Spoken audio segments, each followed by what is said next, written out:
Boros dia. Oke, selamat malam semua. Terima kasih teman-teman sudah hadir di Holy Ground malam hari ini. Terima kasih. Walaupun di tengah hujan badai pun kita tetap datang ke tempat ini dan mendengar firman Tuhan.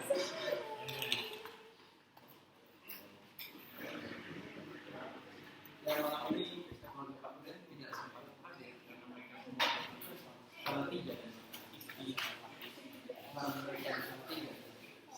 dan pada malam hari ini saya termasuk yang membagikan beberapa hal yang sudah mengganggu kita yang kita dapatkan dari khotbah minggu kemarin.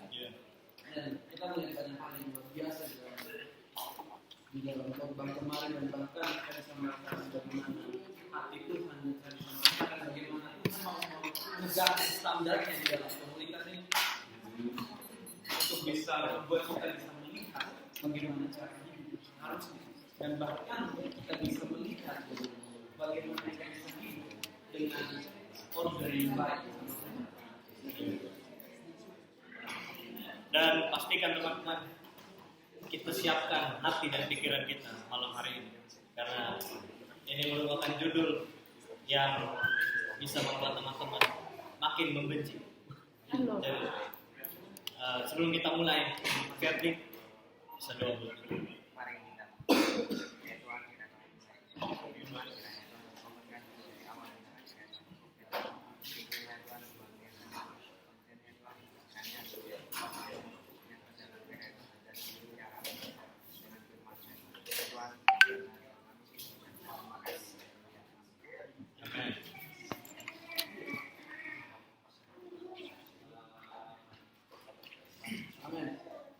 Jadi ya Tuhan begitu baik kepada kita semua, bahwa Tuhan menunjukkan kepada kita standarnya agar semua umatnya bisa memiliki akses Dia dari pelajaran yang digunakan, bahkan apakah kita semua bisa berinteraksi dengan pesan yang Tuhan sampaikan kepada kita di hari Minggu kemarin bersama dia, dan kita bisa melihat dari pesan hari Minggu bagaimana Tuhan menunjukkan identitas kita di dalam kerajaan, siapa kita di dalam kerajaan, dan bahkan di dalam Yohanes 1 ayat 5, Yohanes 5 ayat 1, saya akan bacakan kita semua. Jadi sebab semua yang lahir dari Tuhan mengalahkan dunia, dan inilah kemenangan yang mengalahkan dunia, yaitu iman kita. Pasal ini menjelaskan bagaimana bahwa kita yang percaya kepada Yesus, kita lahir dari Tuhan.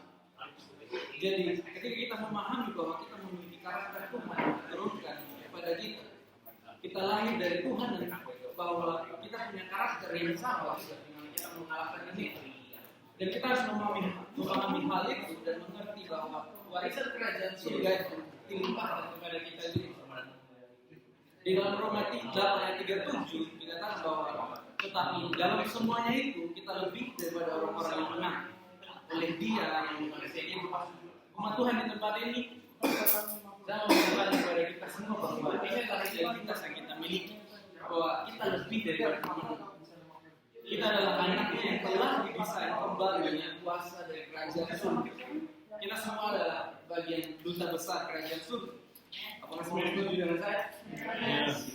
Dengan mengerti identitas kita sebagai anak yang dikaruniakan Tuhan kuasa untuk mengalahkan musuh, untuk kita bisa menang dari musuh, dapat membantu kita untuk memahami posisi kita dan mengambil bagian dalam peperangan untuk mendapatkan kemenangan yang sudah Tuhan siapkan di depan.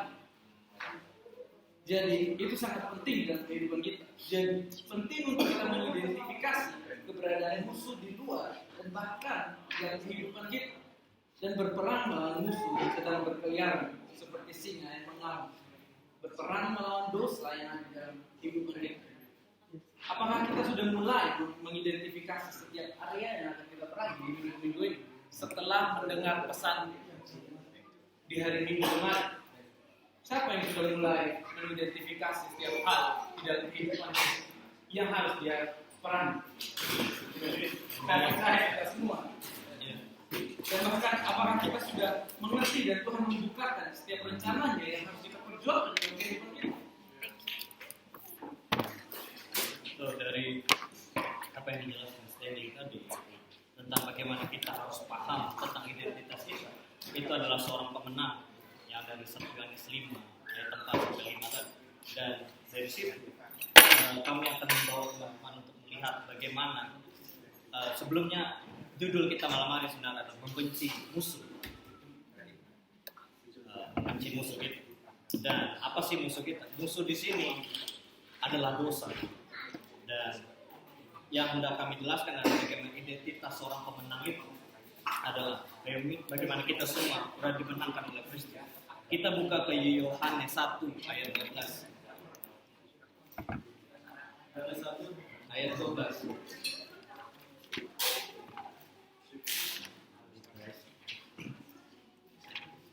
Sudah di sana teman-teman? Oke. Der. Yohanes 1 ayat 12. Tetapi semua orang yang menerimanya diberinya kuasa supaya menjadi anak-anak Tuhan, yaitu mereka yang percaya dalam namanya. Jadi di sini kita adalah anak-anak Tuhan yang dikasih kekuatan yang berasal dari Tuhan. Kita punya kuasa di dalam Tuhan untuk bisa mengalahkan dosa-dosa kita. Kita punya kuasa untuk menang dari dosa-dosa kita. Sehingga kita harus punya keberanian atau kepercayaan diri di dalam Tuhan. Tuhan menciptakan kita menjadi anaknya yang serupa dengan Tuhan. Tuhan menyatakan kuasanya di setiap hidup kita. Kita harus kalahkan dosa-dosa itu, teman-teman. Kita tidak boleh takut akan dosa. Dicatat aja di 2 Timotius 1:7 bilang bahwa sebab Tuhan memberikan kepada kita bukan roh ketakutan, melainkan roh yang membangkitkan kekuatan, kasih dan ketertiban. Kita tidak punya roh ketakutan, melainkan kita mempunyai roh membangkitkan kekuatan, kasih dan ketertiban. Jadi dari 3 hal ini yang harusnya kita miliki, teman-teman. Kita merenungi setiap hal yang dibagikan kepada kita sebagai penguatan untuk hati kita. Jadi setiap ayat yang kita dapat dari pengajaran itu yang membuat kita semakin kuat. Kita tidak perlu lagi bertanya-tanya, apakah benar saya adalah seorang pemenang? Apakah saya benar-benar bisa menaklukkan dosa-dosa kita, dosa-dosa saya? Jawabannya adalah iya. Kita menang bersama Tuhan, tapi bukan mengandalkan kekuatan kita sendiri. Kita harus mengandalkan kekuatannya. Dicatat aja di Yeremia 17:5 bilang kita harus mengandalkan kekuatan Tuhan yang menjadi yang terutama di hidup kita. Kita harus mengandalkan kuasa Tuhan di hidup kita. Percaya Tuhan bersama kita. Percaya kita bisa menghadapi persoalan hanya bersama Tuhan. Kita akan melihat apa yang akan kita perangi dan apa yang akan kita menangkan ketika kita bersama Tuhan. Setelah kita melihat identitasnya, kita memiliki di dalam sebuah identitas yang kita punya, dan bahkan kita memahami posisi kita dan kerajaan itu siapa kita akan mengambil kembali di Hakim 16. Hakim 16.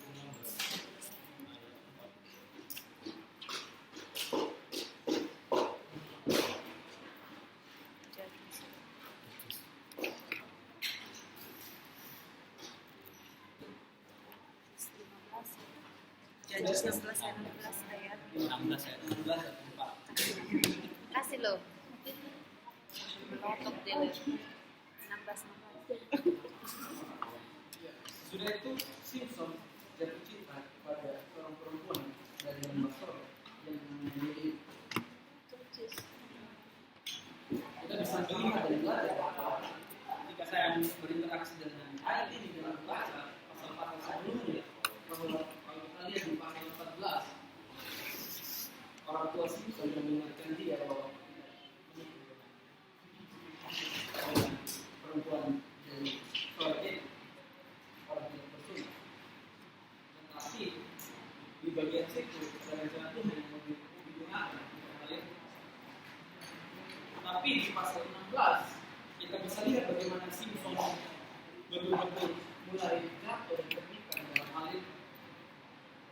Simpson yang membuat dia akhirnya jatuh cinta kepada Musa.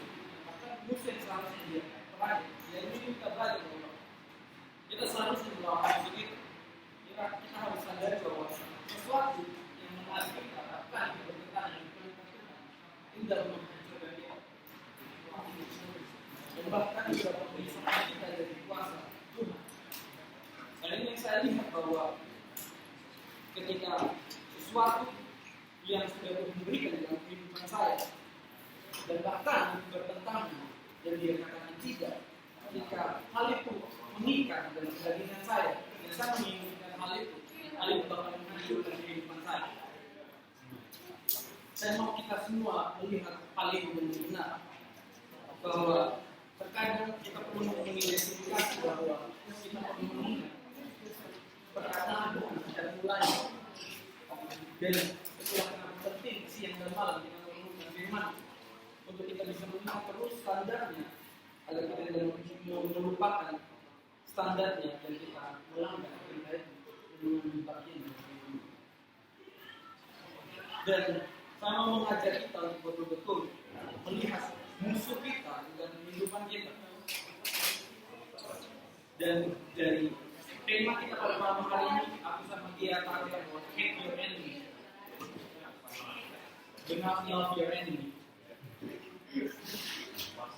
Dan sama seperti yang dia sampaikan tadi bahwa musuh itu adalah dosa yang sama seperti dosa yang bisa menghancurkan kita, dosa yang membuat kita jauh dari kuasa Tuhan, dosa yang menjadikan jarak kita sehingga kita tidak bisa mendapatkan dan hadirat Tuhan. Karena kita langsung lihat di Kolose 3 ayat 5.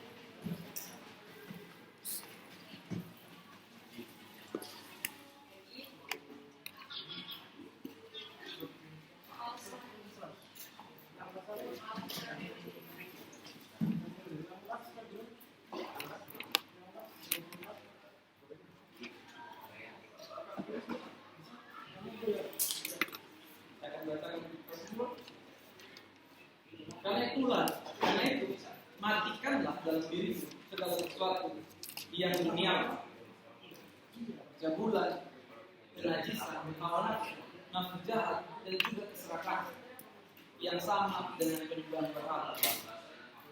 Kita lihat bahwa ada beberapa hal yang dimention di dalam ayat ini yang berasal dari dunia, sesuatu yang duniawi, percabulan, kenajisan, hawa nafsu, dan bahkan nafsu jahat, keserakahan dan penyembahan berhala. Kita harus mengidentifikasi setiap hal itu dalam kehidupan kita, dan kita perlu berperan untuk mematikan hal itu. Kita perlu berperan untuk mengalahkan setiap hal yang bisa menghalangi kita.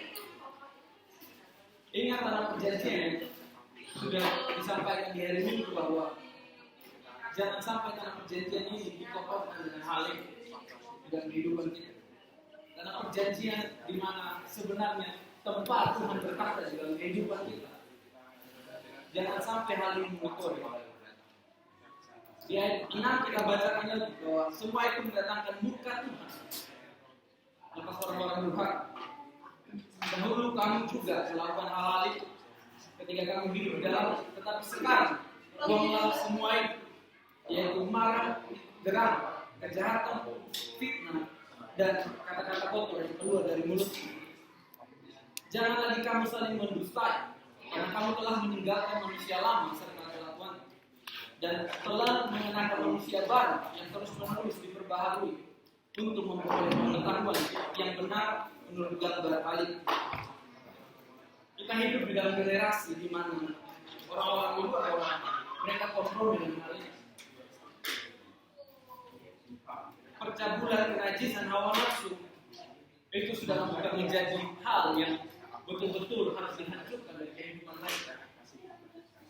Kita hidup di dalam generasi yang seharusnya bahwa peduli dengan semua hal ini. Jangan sampai ada kemarahan dalam hati kita, kejahatan bahkan fitnah. Ketika saya merenungkan hal ini, Tuhan membukakan bahwa di waktu kehidupan saya bahwa saya harus pastikan kata-kata ini, kata-kata kotor yang keluar dari mulut saya, jangan sampai merusak saudara saya. Tuhan bukakan hal ini yang saya harus hancurkan dalam kehidupan saya, bahwa saya harus memakai perkataan saya untuk membangun dan menguatkan saudara-saudara saya. Ketika saya tidak peduli dengan hal yang Tuhan mau bangun dalam kehidupan saya akan menganggap hal ini hal yang biasa dalam kehidupan saya. mungkin kejahatan, fitnah, ngobrol sesuatu yang tidak benar dengan saudara-saudara saya. Dan saya harus melihat hal ini dan memastikan bahwa hal ini tidak lagi hidup dan berakhir dalam kehidupan saya. Hal ini tidak seharusnya mengotori hati saya hari demi hari. Dan saya harus menang dari semua hal ini. Dan yang menarik bahwa di ayat 31, ayat 10, kita telah mengenakan manusia baru yang terus diperbaharui untuk memperoleh pengetahuan yang benar menurut gambar hal ini. Jadi di ayat 9 bilang, jangan lagi semua hal ini, jangan lagi kamu saling mendustai karena kamu meninggalkan manusia lama. Kita hidup dalam tubuh yang akan terus diperbaharui. Ketika Tuhan melakukan sesuatu hal yang kecil, artinya bahwa itu akan diperbaharui. Itu akan ada pembersihan. Dan ini hal yang perlu kita perhatikan dalam kehidupan kita. Yang tidak seharusnya lagi hal ini untuk hati kita, untuk kehidupan kita. Tidak seharusnya kebenaran dan faktanya yang seharusnya ditegakkan dalam kehidupan kita.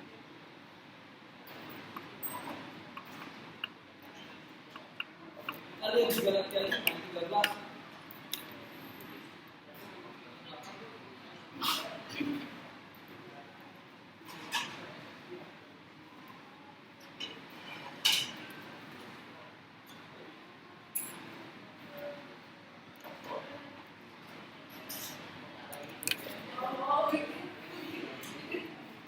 Colossians 5 ayat 13.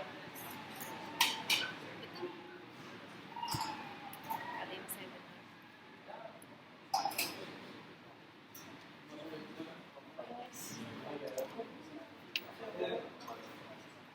Der Saudara-saudara, memang kamu telah dipanggil, oke?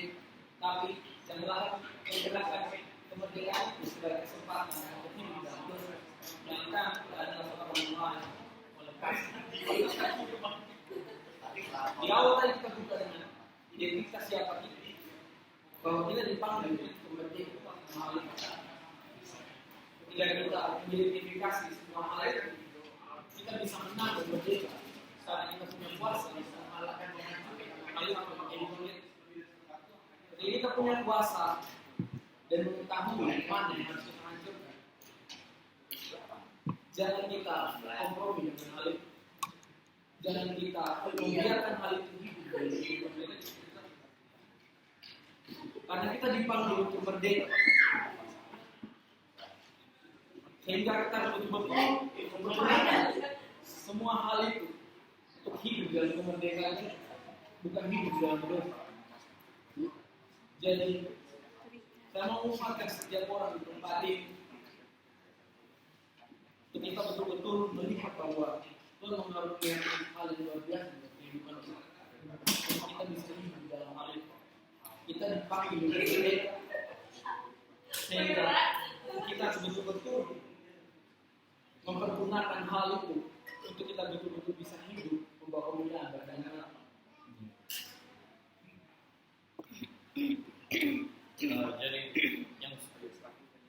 Jadi Stanley jelaskan sedikit bagaimana apa yang harus kita perani. Dan di samping itu sebenarnya ketika kita berperang kita nggak bisa ngelakuin itu dengan sendiri. Kita nggak bisa mengandalkan kekuatan kita sendiri. Makanya perlunya perang untuk berjalan bersama kita. Kita ke Ulangan 20 ayat 4.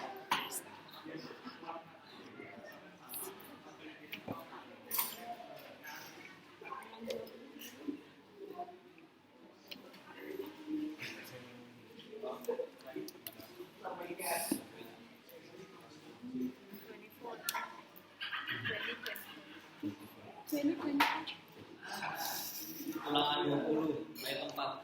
Sebab Tuhan Adonai, Dialah yang berjalan menyertai kamu untuk berperang bagimu melawan musuh dengan maksud memberikan kemenangan kepada. Jadi ayat ini dari Ulangan ini berbicara tentang hukum perang yang dinyatakan Tuhan untuk bangsa Israel saat itu, yaitu umat Israel yang dipilih Tuhan untuk berperang. Tuhan menguatkan bangsa Israel untuk lebih percaya di dalam Tuhan. Tidak takut ketika melawan musuh-musuhnya. Sama seperti kita. Tuhan sudah mengatakan Dia akan ada di samping kita, berjalan bersama kita, akan maju berperang bersama kita. Berperang melawan apa? Melawan dosa-dosa. Tadi Stanley sudah jelaskan sedikit apa saja dosa-dosa yang musuh-musuh itu yang harus kita lawan. Dan sebenarnya dosa-dosa itu yang masih ada di dalam kita dan bahkan nabal-nabal kita.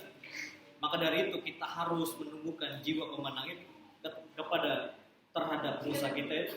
Kita harus membenci dosa-dosa kita dan mengalahkannya. Kita harus melihat nabal kita sebagai hal yang harus kita atasi dan kita bisa menang dalam hal itu. Kita harus setia dan taat di dalam setiap hukum-hukumnya Tuhan. Kita harus bertekun di setiap hukum-hukum yang Tuhan nyatakan di hidup kita.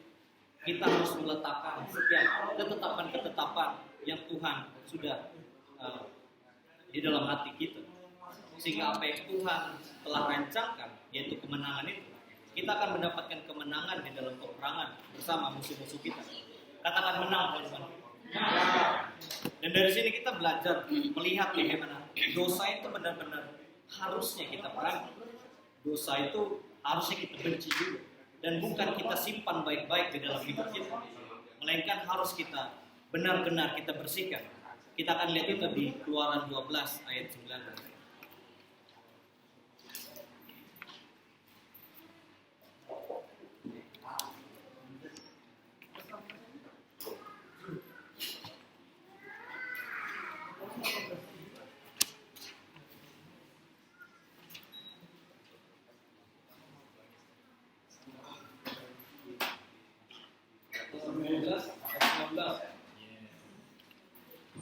Tujuh hari lamanya tidak boleh ada ragu di dalam rumah.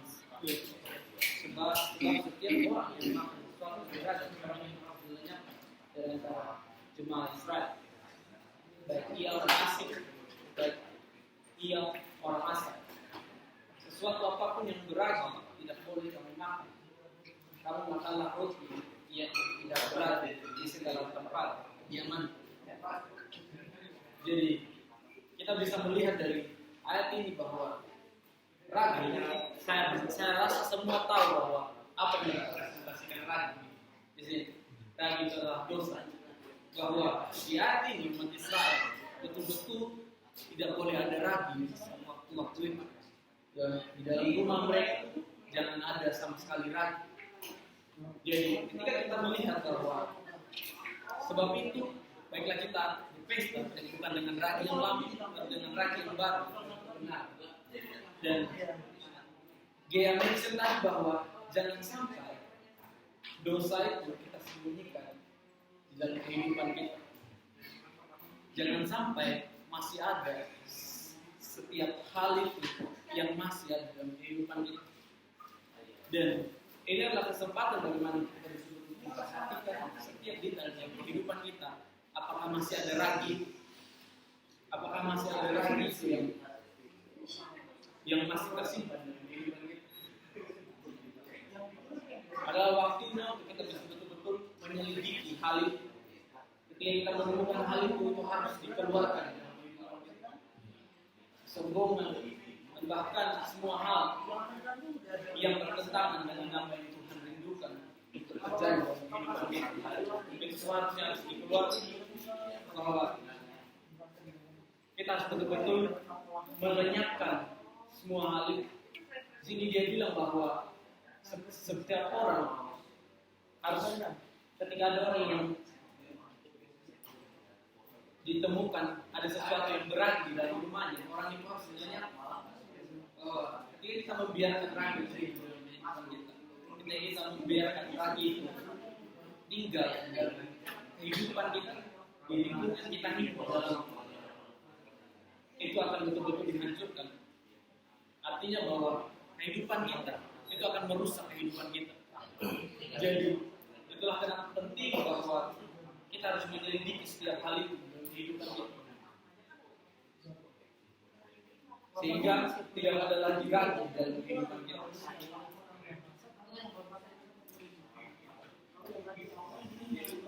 Jadi dari apa yang udah Stanley sharingkan dari ayat di atas, kita belajar bagaimana dosa itu juga bisa dibilang itu adalah sebenarnya musuh kita.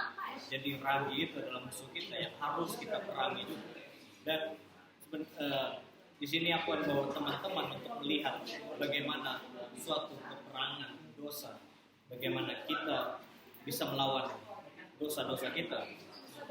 Itu hanya berdasarkan bersama Tuhan. Dan kita paham bagaimana kuasanya Tuhan yang akan membantu kita untuk melawan musuh-musuh kita. Kita ke Mazmur 21.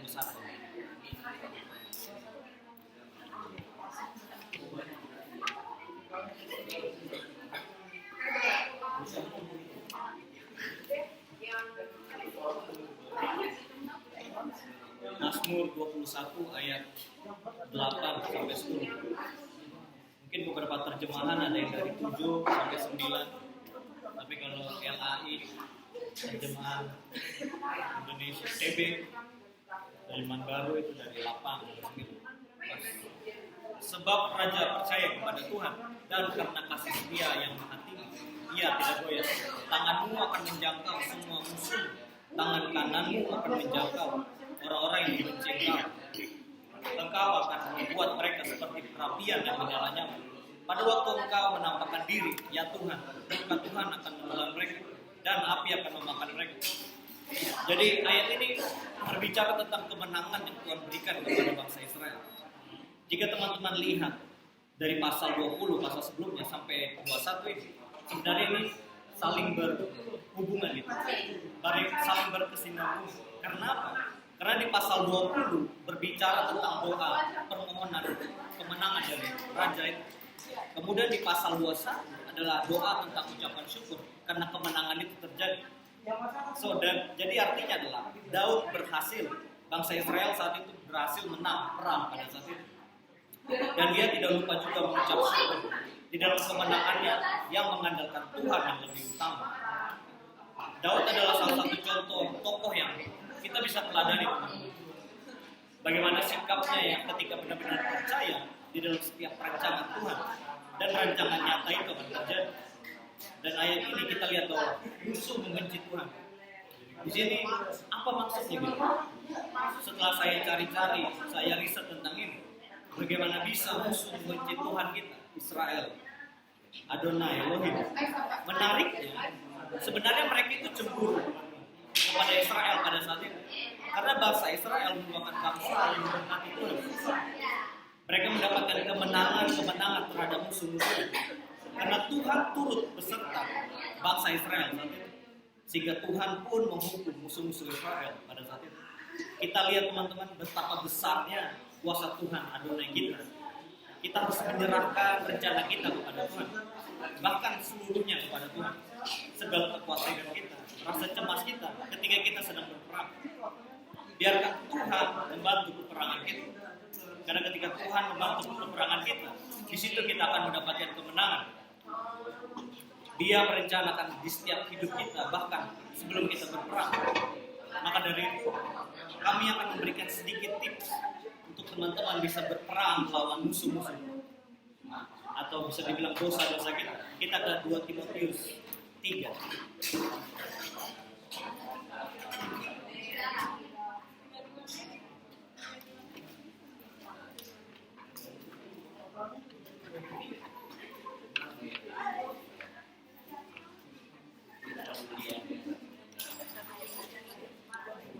Allah sampai 17.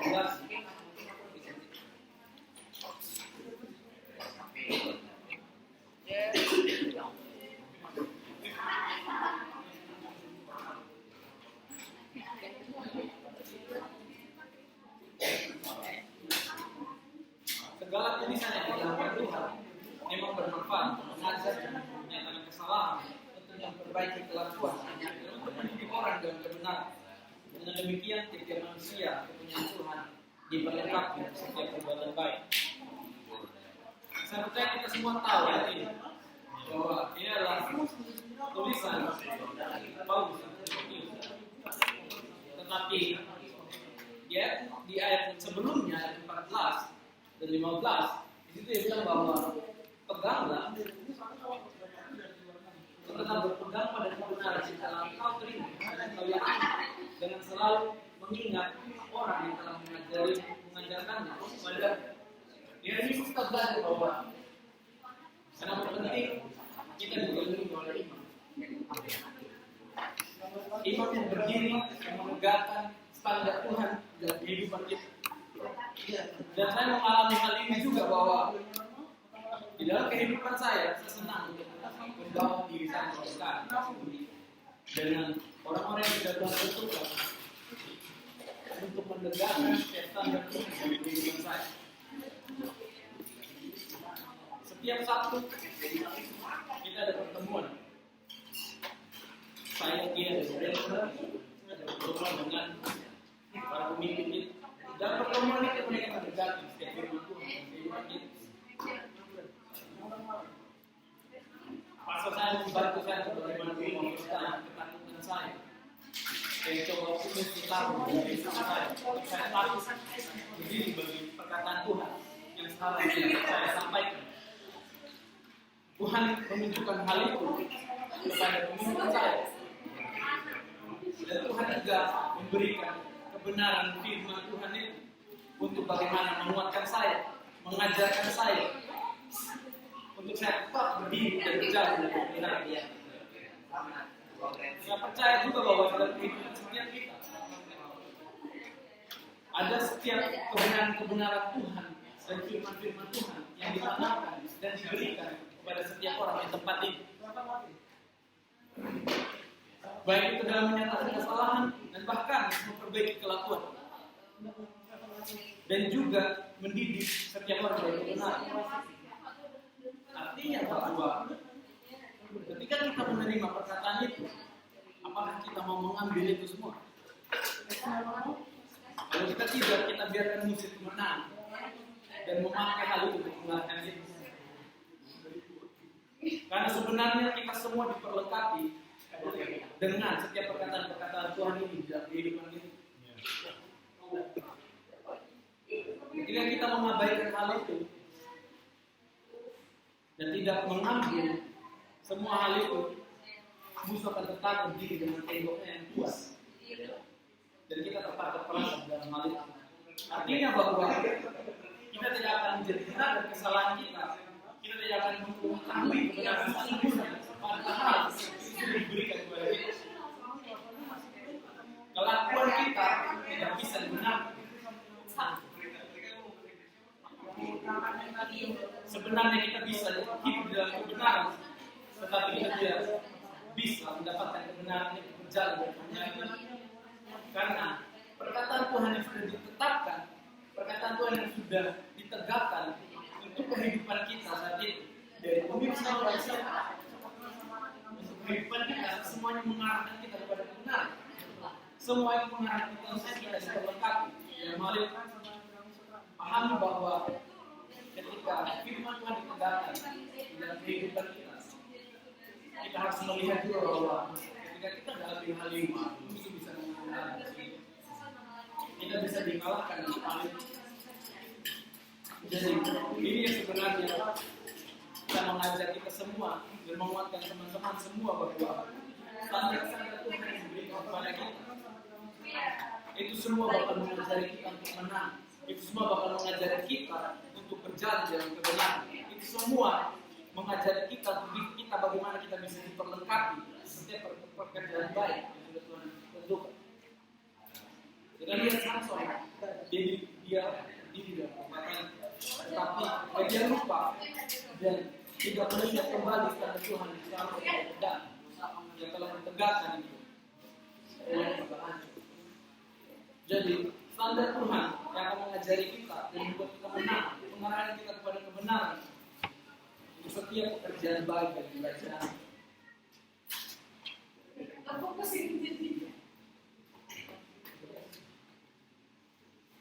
Kita akan lihat di Roma 6 ayat 12 dan 13.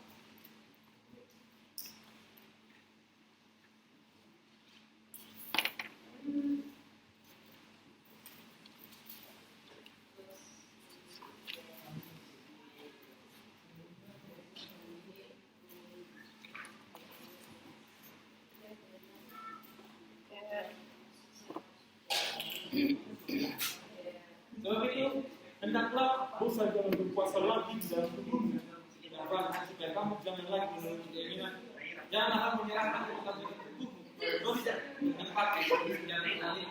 Tapi serahkanlah dirimu kepada Tuhan sebagai orang-orang yang dahulu mati, tapi yang sekarang hidup.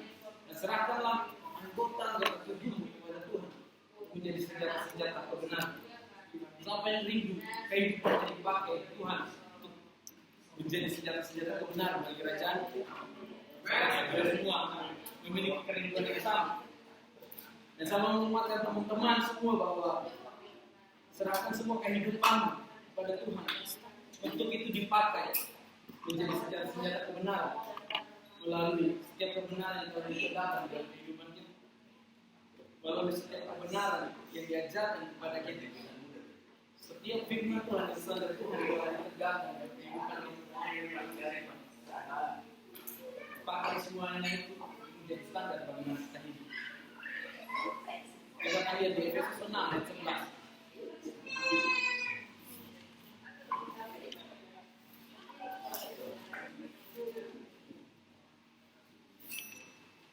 Kita ke Efesus 6.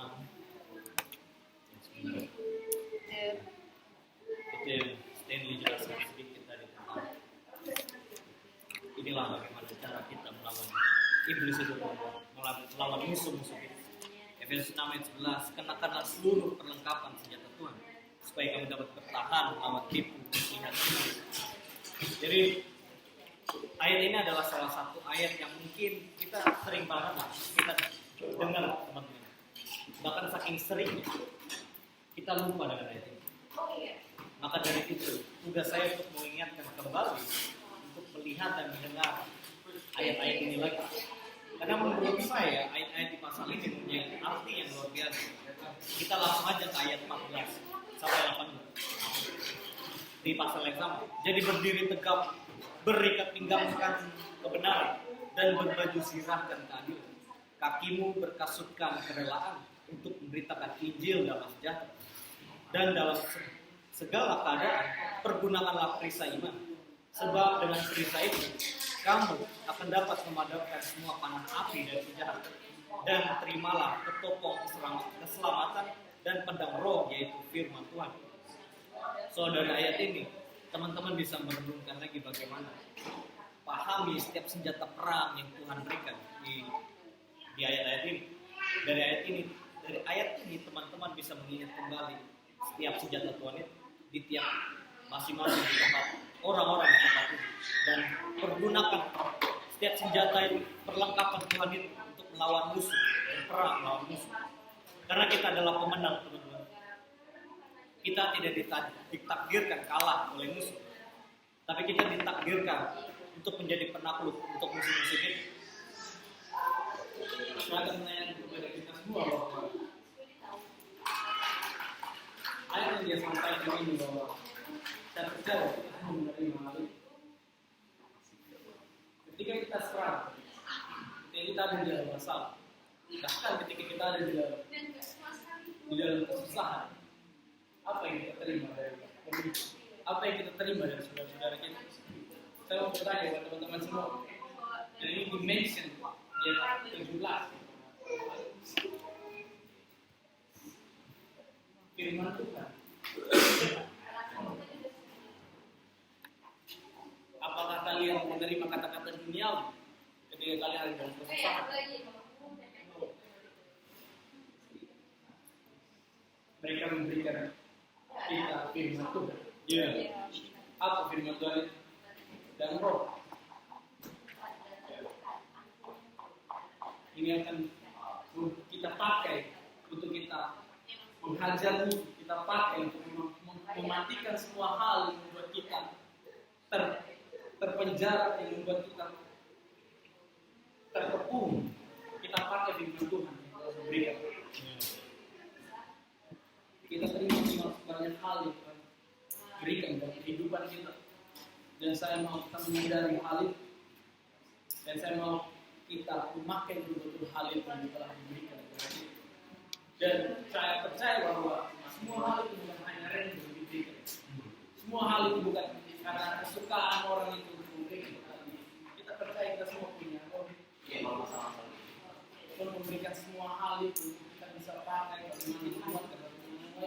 bagaimana kita bisa dibangun dari hal itu.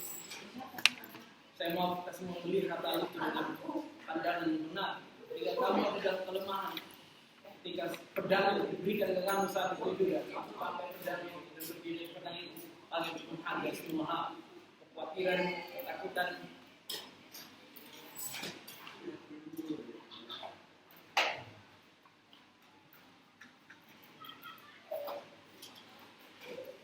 Dan kita akan pergi di Imamat 26 ayat 5.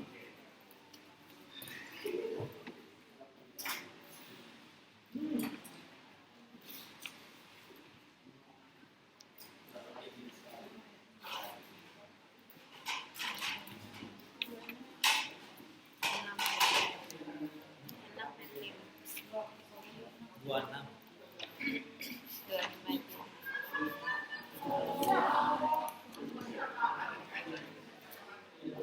Imamat 26 ayat 5. Dari khotbah itu saya melihat bagaimana Tuhan menunjukkan standar kita, bagaimana kita harus hidup, dan saya bisa melihat bagaimana right order yang Tuhan tunjukkan untuk itu bisa terjadi dalam kehidupan kita.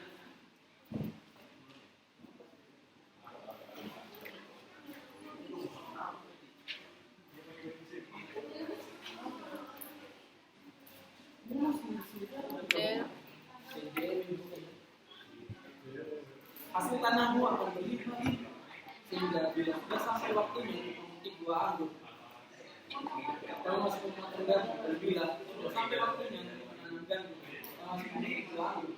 Kamu punya makanan yang cukup dan hidup sejahtera di negeri. Aku akan menjaga keamanan negeri sehingga kamu bisa hidup dengan tenang dan tidak takut terhadap siapapun.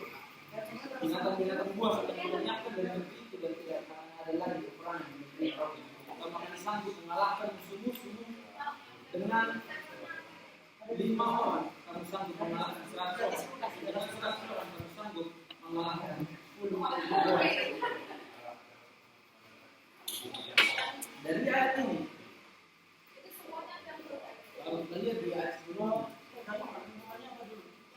apa yang berkata? Dan kamu mendengar perkataan dan melakukan, dan semua hal bisa terjadi. Kita ini bisa melihat Tuhan dalam setiap perkataan Tuhan yang kepada kita. Ini adalah order yang dan memiliki akses dari semua hal yang dari kerajaan ini dan kita. Sama menguatkan teman-teman semua perkataan Tuhan. Ini standar Tuhan yang ditegakkan dalam kehidupan kita. Ketika kita dikelilingi oleh pemimpin-pemimpin, leaders yang bahkan sudah saudara kita, ketika standar Tuhan itu ditegakkan dalam kehidupan kita, pandai dan pegang semua hal itu. Dan itu akan membuat kita bisa lebih tenang dan kita memegang perkataan Tuhan dan mengenal setiap orang dari Kudus yang di bawah.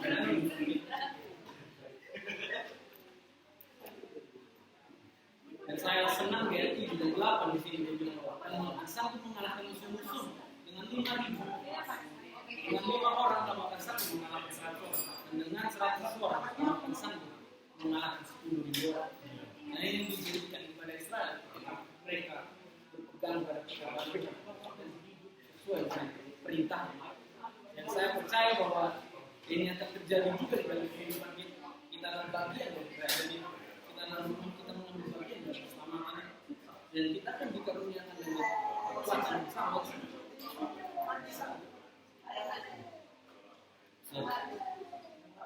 Ayat terakhir kita malam hari ini.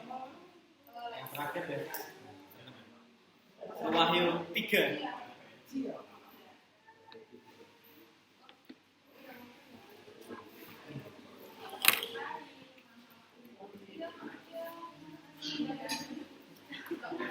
Wahyu 3. Wahyu ayat 16. Wahyu 3 ayat 16. Barang siapa menang, ia akan kududukan bersama-sama dengan aku di atas tahta, sebagaimana aku pun telah menang dan duduk bersama-sama dengan Bapakku di atas tahta. Kita lebih dari orang-orang yang menang, teman-teman. Amin.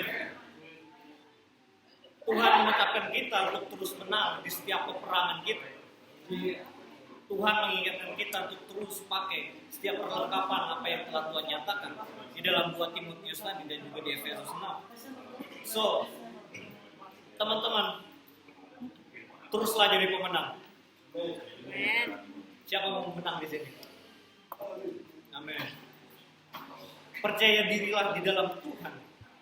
Percaya Tuhan yang akan tuntun tiap langkah kaki kita. Kemanapun kita melangkah, kemanapun perang yang akan kita hadapi. Karena hasil akhirnya adalah kemenangan yang berasal dari Tuhan. Amin. Jadi itu sharing kami malam hari ini teman-teman.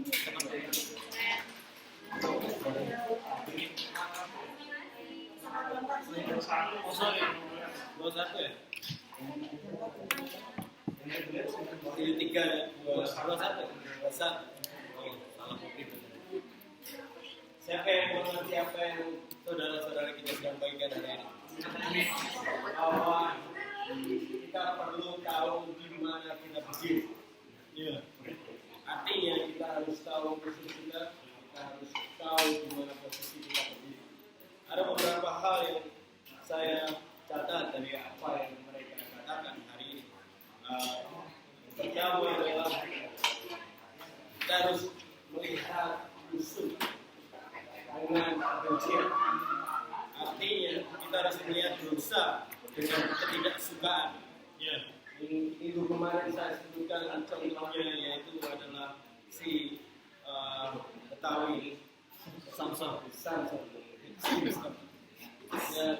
Yang malah mencintai musuh yang harusnya jadi musuh malah dicintai hingga akhirnya itu membawa kepada berikutnya yang akan menyembunyikan karena aku sangat suka dengan hal itu dan dia singgung malam hari dan dia boleh sembunyikan hal itu dan juga bahwa dia sedang merasa kali bahwa tidak akan bisa kita menang dengan kekuatan sendiri. Artinya ketika kita sudah tahu posisi kita di mana, kita di pihak siapa dan musuh yang mana, sampai situ pun tidak selesai, tetapi kita harus tahu bagaimana kita melawan musuh ini, yaitu dengan Tuhan sendiri, dengan Tuhan yang kita terapkan. Jadi juga mereka berikan kepada kita detailnya bahwa bagaimana, seperti apa bentuknya untuk atau menyerah atau memberi diri atau juga bergantung kepada kekuatan Tuhan itu. Dengan apa? Dan roh dan firman Tuhan itu. Sehingga kita dapat melakukan ini. Sehingga harus menyerahkan hidup kita kepada roh itu. Harus menyerahkan hidup kita kepada firman Tuhan itu. Ini bahasa sekarang bisa disebut sudut pandang untuk bagaimana kita melihat musuh dengan benar sebagai musuh kita. Nah, waktu kita masih belum bisa mengerti hal itu, sehingga kita tidak bisa. Kalau yang datang di kemarin dari malam itu tentang bagaimana membantu anak-anak untuk mengidentifikasi raksasa mereka, membantu anak-anak untuk mengidentifikasi musuh mereka yang mereka harusnya tidak suka. Dan kita yang dewasa haruslah juga belajar lebih dulu sehingga waktu kita waktunya kita menjadi anak kita bisa membantu anak atau bahkan juga mengirimkan orang lain. Itu adalah bagian terbesar dari pemerintah, yaitu membantu orang itu benar dan benar tanpa bisa mengidentifikasi diri kita sendiri musuh kita nggak akan pernah bisa melawan apalagi benar. Jadi tidak tentukan musuh itu dan lihat ada ayat yang saya akan tambahkan sedikit di Yohanes 4 ayat 37 yang sudah dapat meletakkan. Yohanes 4 ayat 37. Sorry. 34 aja mulai dari 34 sampai 30. Kata Yesus kepada mereka. Keras. Kata Yesus kepada mereka, makananku ialah kehendak Dia yang mengikuti aku dan menyelesaikan pekerjaannya. Bukankah kamu mengatakan 4 bulan lagi Jadilah sekeliling dan kami malah yang sudah sekarang juga dan dia mengusulkan dua hidup sehingga penakut dan sama-sama. Ya, cerita ini mungkin beberapa dari teman-teman saya familiar di mana akhirnya Tuhan Yesus sejak setelah bertemu dengan perempuan Samaria dan murid-muridnya sempat pergi dan akhirnya murid-muridnya balik dan bertanya, guru apa yang bisa saya kasih? Dan Tuhan bilang, aku udah makan dan makan di mana? Dan Tuhan bilang, aku udah makan makanan gue dan melakukan kehendak Tuhan. Pada akhirnya dia katakan, lihat, Lazarus sudah bermurid. Nah, di sini sebenarnya backgroundnya adalah mereka ada di posisi di daerah di mana antara Yehuda sama Samaria dekat. Dan bagi orang Yahudi pada waktu itu Samaria adalah musuh. Gitu. Tetapi Tuhan katakan lihat, di dalam bahasa Inggris lebih jelas dia bilang jadi posisi mereka berdiri waktu mereka mulai lihat lurus yang mereka lihat Samaria. Yang Tuhan sedang katakan adalah panen ini adalah yang mereka pikir dan mereka selalu lihat sebagai musuh. Poin saya adalah kita harus lihat musuh dan lihat upaya seperti yang Tuhan lihat. Gak peduli kamu kira itu musuh, dan kalau Tuhan bilang tentang musuh itu bukan musuh. Jadi bagi mereka itu musuh. Bahkan mereka nggak nongkrong bareng sama Samaria. Tapi Tuhan lihat Samaria sebagai upaya. Ada salah di mata mereka. Ada sesuatu yang salah dan ini yang ditolong oleh teman-teman kita hari ini bahwa kita harus pastikan kita lihat sesuatu dengan benar yang Tuhan benci kita harus benci, yang Tuhan suka kita juga suka, sehingga kita perlukan sesuatu yang bagaimana cara kita bisa merubah diri kita seperti ini di Roma 12 ayat 2. Siapa yang hafal tanpa membuka? Roma 12 ayat 2. Jangan engkau jadi serupa akan dunia ini, tapi berubahlah berdasarkan akal budimu. Dan salah satu bacaan yang benar, Roma 12 ayat 2.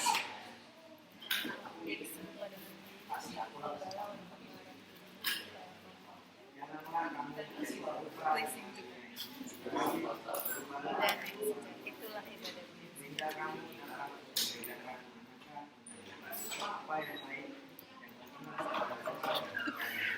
Kalau diambil dari bagian ayat dikatakan supaya kamu tahu kehendak Tuhan, betul? Iya. Supaya kamu tahu apa yang dikehendaki Tuhan untuk dituai apa atau juga apa yang dikehendaki Tuhan umat. Apa yang benar dan apa yang tidak, apa yang dibenci dan apa yang disukai Tuhan. Dan dengan apa di situ? Biarlah ada pembaruan akal budi. Inilah yang juga disebutkan dari serahkan kita kepada kebenaran. Waktu orang akan memberi kebenaran kepadamu, biarlah kebenaran itu merubah akal budi. Biarkan itu merubah apapun yang sudah kamu pikirkan sebelumnya, berubahlah saat ini. Dan itu cuma satu-satunya cara yang saya hidupi sebagai pribadi, bahwa satu-satunya kalau saya sudah mikir A dan Tuhan bilang B, aku ikut B. Itu maksudnya perubahan akal budi. Dan harus mau dirubah terus berdasarkan kebenaran itu, sehingga kita dapat mengetahui mana yang Tuhan lihat jadi kemuliaan dan dia sukai, dan mana yang Tuhan lihat jadi musuh. Kita lihat itu musuh tapi Tuhan tidak, atau kita lihat itu teman ternyata musuh. Itu bahaya. Gitu. Jadi hal itu hanya bisa didapat ketika kami biarkan firman itu sehingga bahasa Jawa itu embrace the truth and the heart. Jadi embrace itu kayak memeluk, ya mengambil dan masukin erat-erat dan berubahlah sedikit, bukan berubah, jangan serupa akan ini yang dikatakan di awal. Jadi dari apapun yang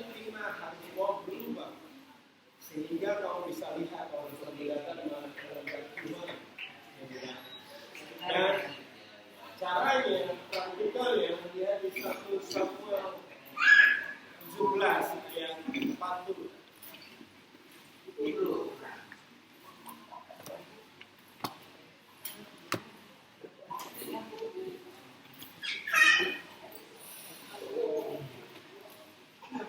Satu Samuel 17 ayat 40, ada yang boleh baca? Lalu Daud mengambil tongkatnya di tangannya, dipilihnya dari dasar sungai 5 batu yang licin, dan ditaruhnya dalam kantung gembala yang dibawanya, yakni tempat batu-batu. Sedang umbannya dipegangnya di tangannya. Demikianlah ia mendekati orang Filistin itu. Oke, di sini seperti biasa dari 5 sampai 14 bahwa Daud memilih 5, ya, memilih 5.